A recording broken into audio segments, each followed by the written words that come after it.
दोस्तों, आज की इस वीडियो में हम लोग बात करेंगे कफन कहानी का सारांश, जो कि आप लोगों को अगर का सारांश कई बार एग्जाम में लिखने को दे देता है। अगर आप लोगों का कॉन्सेप्ट क्लियर रहेगा तो सारी की सारी क्वेश्चंस के आंसर आप लोग बना पाएंगे, खुद क्रिएट करके एग्जाम में लिख पाएंगे। तो कफन कहानी का जो सारांश है वो कुछ इस प्रकार है कि कफन प्रेमचंद की एक प्रसिद्ध कहानी है, जिसमें गरीबी, भूख और मानव स्वास्थ्य का यथार्थ चित्रण किया गया है। इस कहानी का सारांश है कि इसमें 2-3 पात्र हैं, जैसे जैसे कि घीसू है, माधव है और उनकी पत्नी है। ठीक है। घीसू जो है वो बाप है, माधव जो है वो बेटा है, और माधव की एक मतलब जिस लड़की से विवाह हुआ था उसका भी इस यहाँ पे जिक्र है। ठीक है। तो बताया गया है कि घीसू और माधव एक बाप बेटा बेहद गरीब और आलसी हैं।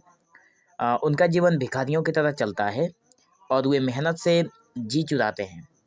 घीसू अपने समय में थोड़ा बहुत काम करता था, लेकिन अब वो तो बूढ़ा हो गया है, लेकिन अब वो आलसी और आरामपस्त हो गया है। माधव ने अपने पिता से यही आदतें सीख ली हैं, और जो माधव है वो भी अपने पिता की इन्हीं सब दिशा निर्देशों पे चल रहा है। जिस तरह से पिता ने जिस रास्ते को पिता ने दिखाया है, बेटा भी उसी रास्ते पे चल रहा है। वो भी काम धाम नहीं करता, कामचोर है। माधव की पत्नी बहुत ही कठिन परिस्थितियों में अपने ससुराल में रहती है, और वह जब प्रसव वेदना से करा रही होती है, मतलब जब वो जैसे कि मैं आप लोगों को समझाता हूँ, जब वो प्रेग्नेंट रहती है तो उसके जो पेट में एक दर्द उठता है। लेकिन उस दिन रात को वो प्रसव वेदना से करा रही होती है, चिल्ला रही होती है, लेकिन बाप बेटे उसे अनदेखा कर देते हैं।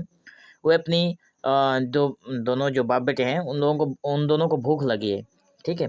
तो वे अपनी भूख मिटाने के लिए पड़ोसी की मदद से भोजन पाते हैं, खाते हैं। ठीक है। जबकि माधव की पत्नी जो है वो दर्द और भूख से रात को ही मर जाती है। पत्नी की मृत्यु के बाद घीसू और माधव शोक के बजाय यह सोचने लगते हैं कि कफन के लिए पैसा कहाँ से आएंगे। गांव वालों की मदद से उन्हें कफन के लिए पैसे मिलते हैं, लेकिन दोनों कफन खरीदने के बजाय उन पैसों से शराब और भोजन का आनंद लेते हैं। उनका कहना है कि मृत आत्मा स्वर्ग में चली गई है और उसे स्वर्ग में भौतिक कफन की आवश्यकता नहीं है। घीसू ने कहानी में घीसू और माधव का यह व्यवहार दर्शाता है कि गरीबी और अभाव किस हद तक मानव संवेदना को समाप्त कर सकते हैं।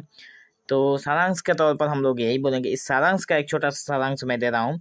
कफन कहानी मानवीय संवेदनाओं का एक पतन, गरीबी और समाज की जो विडंबनाओं का मार्मिक चित्रण करती है।